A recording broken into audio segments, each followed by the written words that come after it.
ஒருவன் முதுகுக்கு பின்னால் அவன் இல்லாதபோது குறை கூறுவது நட்பு உறவு உட்பட எந்த உறவையும் அது காப்பாற்றாது.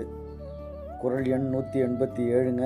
பகச்சொல்லி கேளிர் பிரிப்பர், நகச்சொல்லி நட்பாடல் தேற்றாதவர்.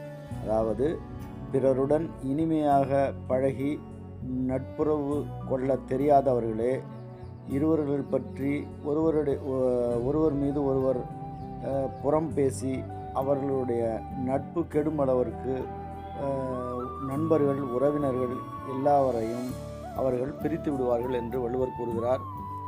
எனவே இது கொடுமையான இழிவான செயல் என்று வள்ளுவர் கூறுகிறார். உங்களுடைய கருத்தை கமெண்டில் பதிவிடுங்கள். என்னுடைய சேனலை சப்ஸ்கிரைப் செய்து காணுங்கள். வெய்யோன் வீச்சு சேனலுக்காக பிரபாகர்.